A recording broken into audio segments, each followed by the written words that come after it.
Wireless LAN Professionals Podcast, episode 160. I mean, that's the beauty of Wi-Fi. It's easy to get equipment. I mean, there are cheap access points from TP-Link on Amazon for, I don't know, $10 or something like that, or $20. So if you really want to get to know into this, it's easy. Just buy an access point, get a client, and start packet capturing. I mean, that's really one easy task to do, and it's really easy to set it up, or mainly easy. Wireless LAN Professionals is a place to educate, inform, encourage, and entertain those involved in wireless LANs. This Wireless LAN Professionals podcast is an audio manifestation of these goals. Our host is a wireless LAN veteran, consultant, designer, and teacher, Keith Parsons. And now, the podcast for wireless LAN professionals by wireless LAN professionals. Ethernet cabling. Yes, it's important. I started my career years ago, many years ago when I was in college. I made money by making patch cables. I'd sit at night and just crimp cables for a long time. It paid well at the time, at least enough to help me go through college. And there's kind of a physical dexterity in doing it, and you kind of memorize either the TIA standard T680. 5868A or 568B, and kind of stick with it. But years have gone by, and I haven't made cables in quite some time. So I thought it'd be a nice resource here to have. What are the cable pairs? What are the differences between the two standards, so that you could quickly put these together, as well as some PoE issues. And these, I don't have them memorized. I probably should, but it's a nice resource to have in a table. So if you're ever looking up the differences in cables and which type of mode you're running for PoE, we figured we'd just add these as a table and have a nice resource for you, both for T568A and 568B color codes, what goes on which pairs, etc. Again, just a resource for you that, we are in the wireless world, but every AP is going to be wired up, and we do need to design around PoE and know the differences there. Let's get to know our colleagues and friends with a shared passion for Wi-Fi. It's time to search Who Is. Well, Philip, thanks for being here. How are you? Oh, I'm very fine. Thank you very much, Matthew. Introduce yourself. Tell us a little bit about what you do in the Wi-Fi space. Yeah, my name is Philipp Ebbecke. I'm 33 years old. I'm a husband and father. I've got a 3 and more than a half-year-old son. I live in Aachen, in Germany, which is the western part of Germany, right next to the border of Belgium and the Netherlands. And I work at Lancom Systems, which is a German enterprise network vendor, which is also producing access points and router, everything for network connectivity. And nowadays also cloud-based. And I'm working at the quality management department there, doing all the Wi-Fi testing, or nowadays the team leader for Wi-Fi testing there. I studied electrical engineering at the university, and just got my Master of Business Administration in July this year. So, congratulations. Thank you very much. So what kind of led you towards Wi-Fi specifically? That's a good question. I mean, I remember my first Wi-Fi router, which was a Netgear 54 megabit 11G router back in the days. First time, just taking a laptop, moving anywhere, no cable required. That was my first touch with Wi-Fi. 2000 something, I don't really remember when. And then, started studying at the university, electrical engineering.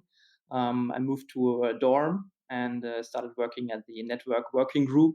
I guess you would translate it somehow like that. And then, we said, okay, cabling's fine. We got a lot of cables nowadays, but Wi-Fi is really starting to get interesting for our tenants. So let's try to install one. And we bought one from the vendor was Level 1, installed it, and for 1 year we had a lot of pains. I don't know what the error message really meant, but it always said water level was too low. something not really equipped for Wi-Fi, but yeah.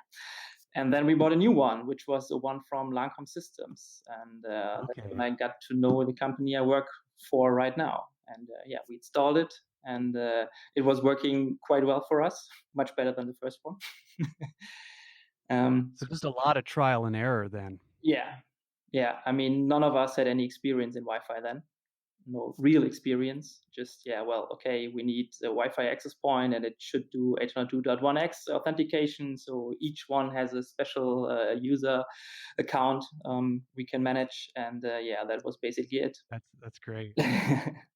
Yeah. After that, I wrote my diploma thesis on a so-called open wireless network simulator, which was simulating WiMAX. I mean, you guys in the US had WiMAX concurrently to LTE, but it never really took off in Europe or anywhere else in the world. And I got to know how wireless systems really work, which all the resource units, as it's called, and all the modulation coding schemes. And that was really my first experience with all the details of wireless transmissions. And that led you into saying like, I really enjoy this, or were you just kind of in it so much that people kept relying on you as an expert, and then you find yourself working in Wi-Fi?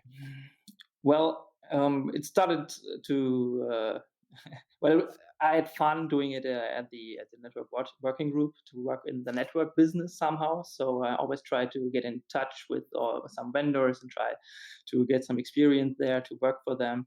And I started working for Lancome, and my first position was there Wi-Fi testing, since I already had some wireless experience. Mhm. So well, let's try it. Let's see how that goes. And well, that's when it all started at Lancome. And yeah, well, it started and it worked very well. So I'm still doing it. I mean, it's still an amazing technology. It's evolving from year to year, and Mhm. the market is growing. It's really exciting times to be in the business. Very cool. So go back to your younger self. If you could give your younger self, well, you're pretty young already still, but if you could give your younger self some advice as you kind of started off in this process, what would you tell yourself? Um, well, when I look back, when I first had my first contact with Wi-Fi, all the stuff that was going on, it's really easy if you find people who are much more experienced than you and Mm. willing to share stuff that you don't know. So try to get in touch with people who know the things you want to get to know. Try to get in touch with them. Most of them are really nice people. They try to share their knowledge, try to help you out, and yeah, try to learn from them as much as possible. You were part of that working group. What other ways would you suggest someone engage? Maybe they feel isolated or part of the world, like, oh, there's not much Wi-Fi, or I don't see it around. How would you steer them to maybe reach out to some of those people and get those connections? I mean, that's the beauty of Wi-Fi. There's, it's easy to get equipment. I mean, there are cheap access points from TP-Link on Amazon for, I don't know, $10 or something like that, or $20. So if you really want to get to know into this, it's easy. Just buy an access point, get a client, and start packet capturing. I mean, that's really one easy task to do, and it's really easy to set it up, or mainly easy. And yeah, well, if you get your first packet capture, take a look at the packets, take a look at all the details, and try to see, okay, what do I really know now? What can I achieve? How is this client connecting? How's another client connecting? What are different information elements? All that stuff. I mean, it's really the start of it, and you can really get a lot of knowledge from there already. And well, some people say packets never lie, or packets don't lie, and well, that was really my first start, really trying to see what's going on in Wi-Fi. So do you think that's something that you did right early on? If you look back, what are some of the things that you think you got right as you began your career? I mean, since in the quality management department, it's also about performance testing, and we got some special stuff to do performance testing.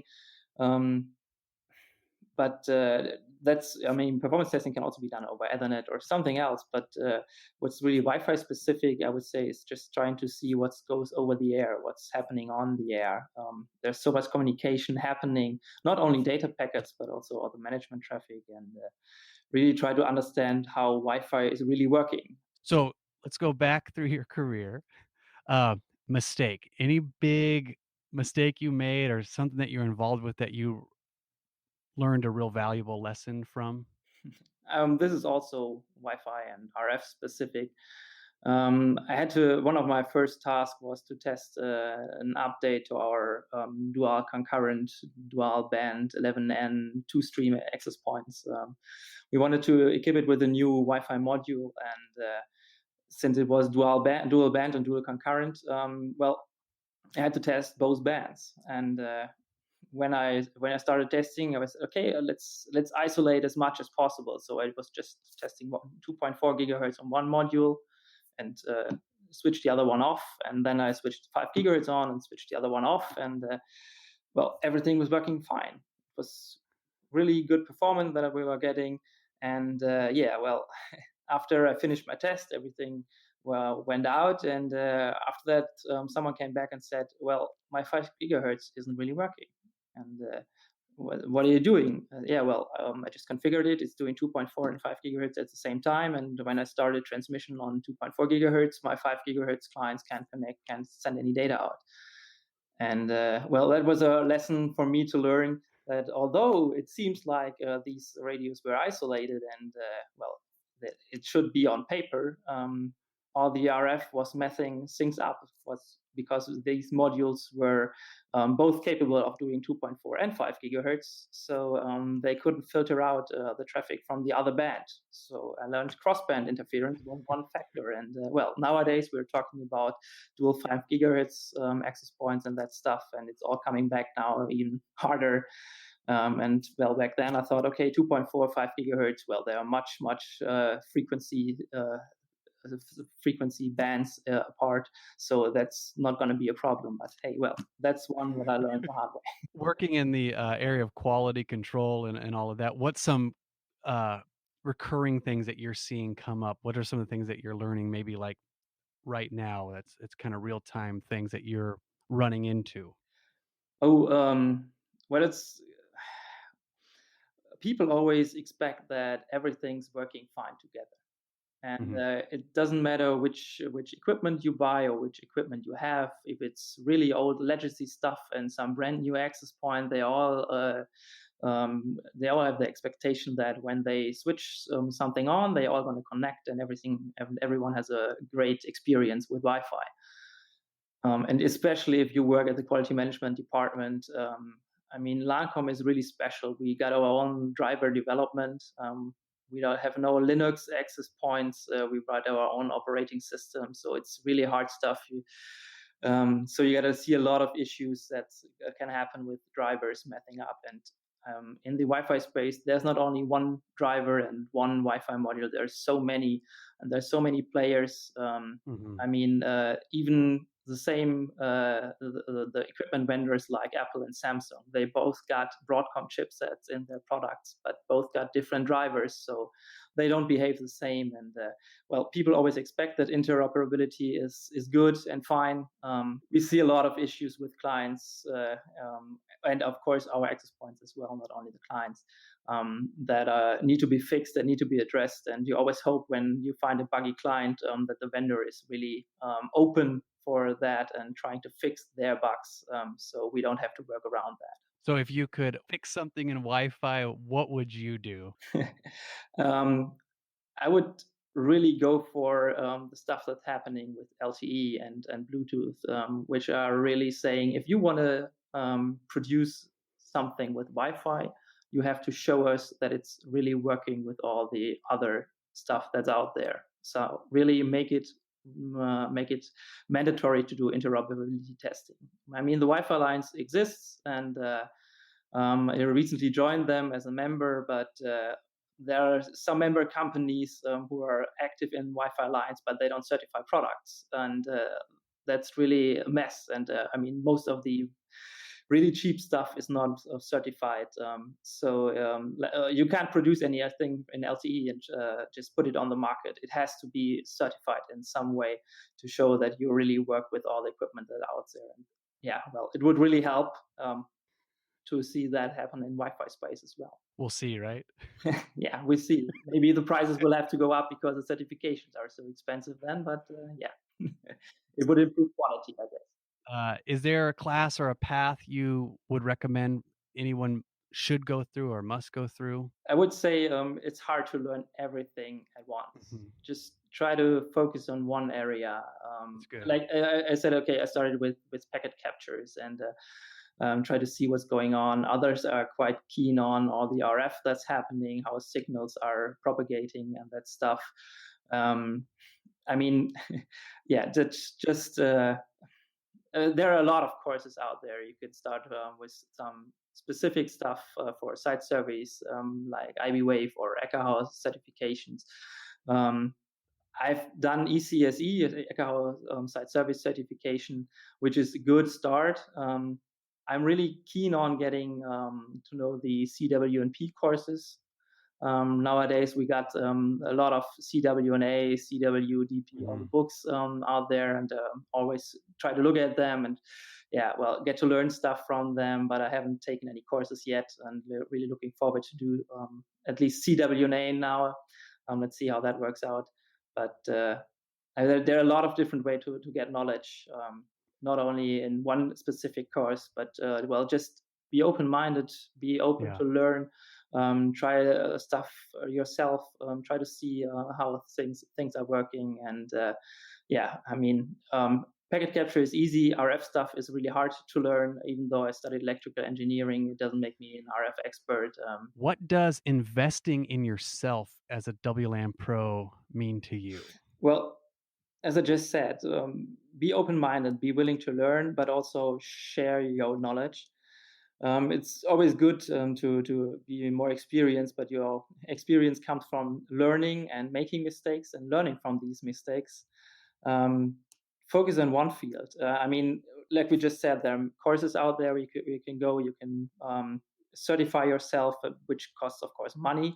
But all the other stuff you can really learn by just investing your time. Not only money, but sometimes it's just time that you need to read the books, or I don't know, focus on IEEE standards if you're up for that, or well, just talk to people and learn how they are doing things and ask them why do they do the things they do the way they do. And yeah. So, favorite piece of equipment you're using these days?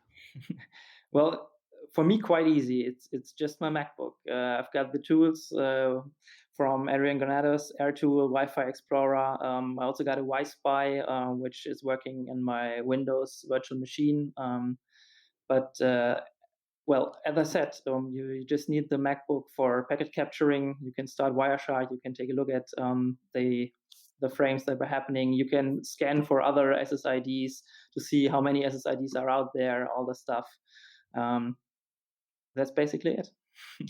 Cool. That's my favorite tool in most cases, where I start off and just see what's going on. So, if people wanted to get in touch with you or follow you, how could they do that? Well, if you want to get in touch, they can reach out to me via Twitter. I've got my own Twitter handle, mtroy84.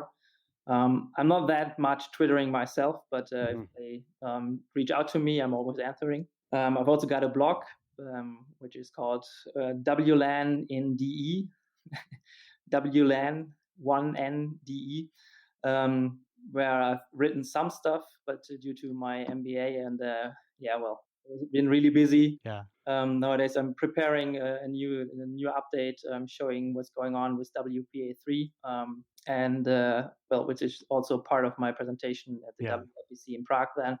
But if people want to take a look at it in a deep dive and just see what I've told them in Prague, then I can take a look at the blog and see all the details, or much more technical deep dive of the stuff that I presented. Yeah, give us a quick little summary of what that presentation is. It's one special presentation because there's been a lot of demand, as it seems, for WPA3. And there were a lot of sessions, and I reached out to Aerohive, and since it's a vendor neutral conference, we're gonna try to share our spot. So it's gonna be Lancome Systems and Aerohive doing one session together on WPA3. and an enhanced Open and Easy Connect, which are programs that came out this summer by the Wi-Fi Alliance and were a big security update after the WPA2 stuff, which is long, long ago, and WPA3 goes long back. They started 2012, so long ago before Crack Attack and all the stuff. Mm-hmm. And well, it took them a while, but now they came out and improved security in a certain way, and we're going to show what are the benefits, what has changed, why has it changed, why is it more secure, and why is it a good thing which vendor should support nowadays. It's going to be mandatory for 11AX, or at least for the certifications by the Wi-Fi Alliance. And it's going to become mandatory in 2 years for all the certifications that the Wi-Fi Alliance is doing. And well, it also brings a transition mode, which allows people to deploy WPA3 now and still supports legacy devices which only can do WPA2. So they also thought about how can we really drive it forward and let people deploy it now without having to buy all the new equipment that only supports WPA3. Well, yeah, so those who are in Prague will obviously be able to hear the whole presentation, but we will post the video that'll be on the website, and people, whoever might be listening to this later or whatever, they can definitely jump into that. And I guess if they have questions, they can reach out to you and pick your brain on that. Well, Philip, thank you for spending time with us. Any last parting words of wisdom or any encouragement you'd give to those out there growing in their own careers? Well, first of all, I would like to thank the Wi-Fi community at all. I mean, there's so many people out there who drive the industry forward, who are open and sharing and all the knowledge, doing podcasts, doing video casts nowadays. I mean, big thanks to Keith for recording all the sessions at WPLC and putting them online for free. It's a great training resource, and to see what's going on, who's involved in there. I'd like to thank some of the developers that we have for sharing their knowledge internally to me, always being supportive and explaining what this frame or this information element means, where it came from, why it is used, and all the stuff. And I hope to give something back to the community as well. And everybody who tries to get in touch with me and get to learn something from me, I'm willing to share and willing to help. Beautiful. Well, thanks again, Philip. We really appreciate you spending time with us today. Thank you very much for having me on the show, Matthew. 10 Talks. Okay, truth in advertising. Booting Ekahau in 12 seconds. Want to give a big thank you to Glenn Cate.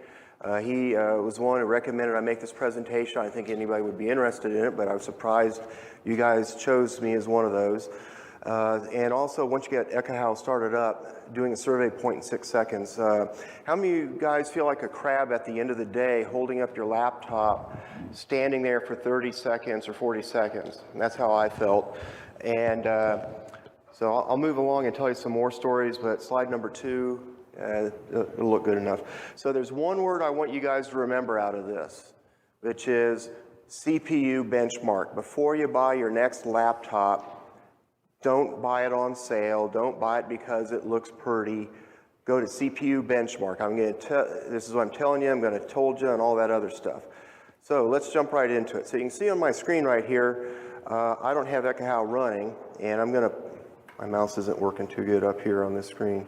So I'm going to go up here to the task manager. You can see I've got this organized. The CPU's idling. I've got Firefox, the big memory hog up there. I've got IPA running to show you that I've actually got some load on this. And don't worry, it's not going to blow up. But I'm going to go down here and start Ekahau. So here we go. 1 Mississippi, 2 Mississippi, 3 Mississippi, 4 Mississippi, 5 Mississippi, 6 Mississippi, 7 Mississippi, 8 Mississippi, 9 Mississippi. It's already up at 9 seconds. And yes, you see I need to pay my bill to get my my license renewed, and but it was due just a few days ago. So let's see if I have this up. I'll go ahead and open the file here. Conferences, this conference, this, and here's the hotel. So here we are at the hotel, and I'm going to go down in here and do a survey. I want to do a stop and go survey. So we have this set up for stop and go. And I think we're standing right about here. 1 Mississippi, 2 Mississippi, 3 Mississippi, 4 Mississippi, 5 Mississippi, and we're done. And while I'm talking, I'm going to do something that's going to be a lot harder. Oh, whoops, pushing too many buttons. So let's go over here and open up a really hard file. It's going to take it put it to work. Let's see. Okay. There we go. This will take maybe about 30 seconds. But while that is going to take 30 seconds, it's a 2.5 meg file with a lot of data in it. Let me go back to the PowerPoint slide. And there's 3 things I want to talk about when it comes to upgrading this. What can you do for free? What do you do that's low cost? And when do you have to go big and spend a lot of money? And so what do you do for free? The free thing that you can do to get a lot of speed out of your laptop is get a registry cleaner. There's a free one out there called CC Cleaner, which I really like. It's free. Download it for free. Run it. Whenever you feel like your laptop's running slow, just run it. I'm using tune-up utilities just because I'm too lazy to take it off and go back to CC Cleaner. Bad habits, but they both are good registry cleaners. I ran them before I came up here, and whenever Ekahau gets running slow, I go ahead and run the registry cleaner and things get speeded up. The next thing that you can do for low cost is upgrade your RAM.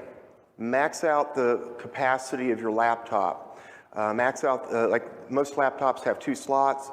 And if you can do 16 gig, do 16 gig. If you have an older machine that can only do 8 gig, go to 8 gig. But there's a trick you can do.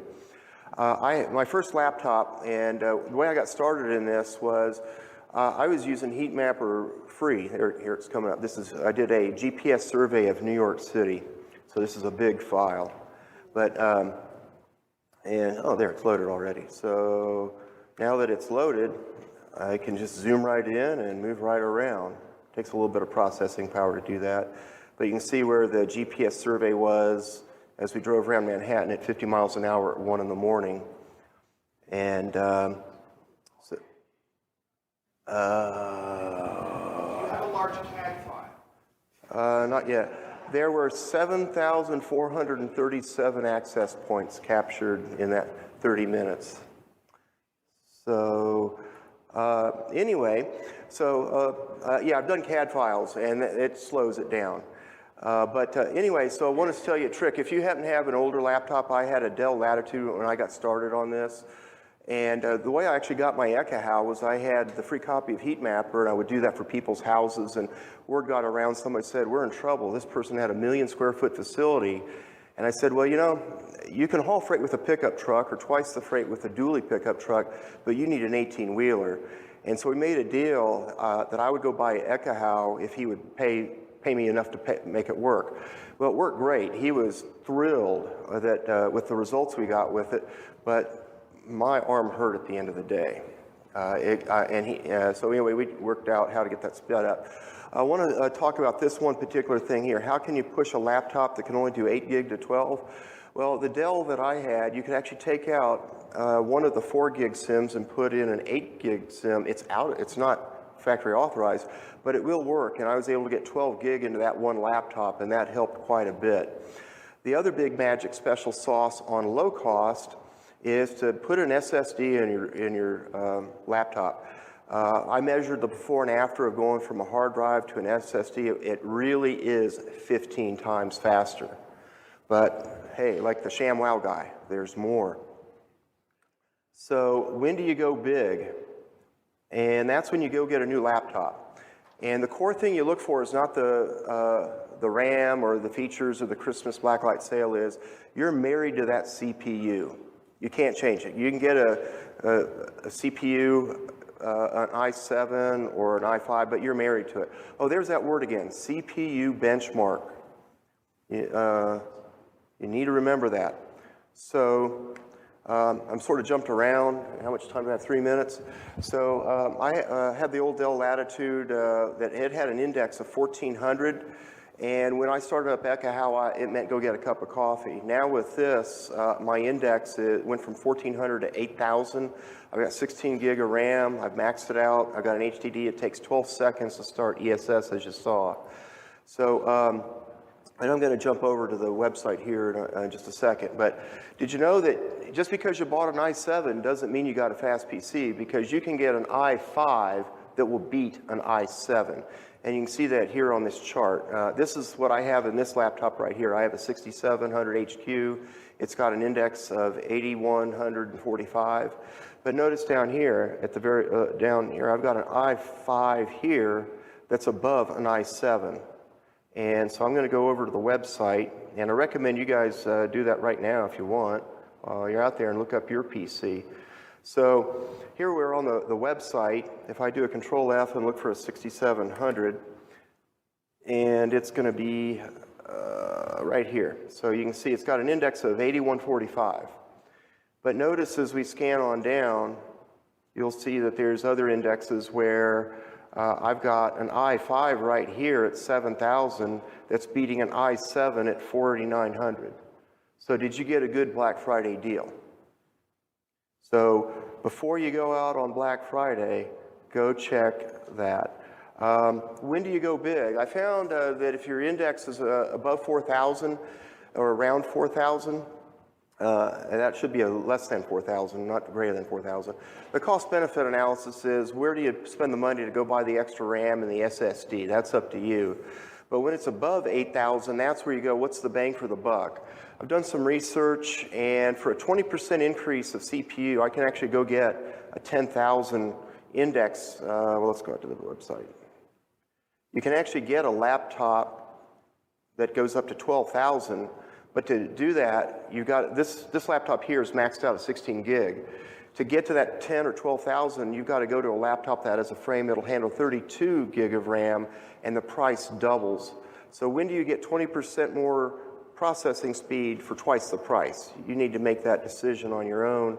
But I found that for this laptop, I've got a pretty good bang for the buck. And oh, where's that word again? CPU benchmark.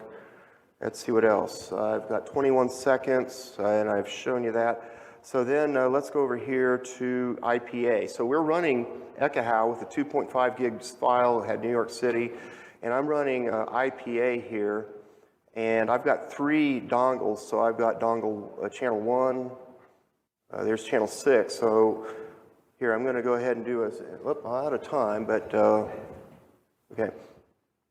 So we're doing IPA with channels 1, 6, and 11 all at the same time.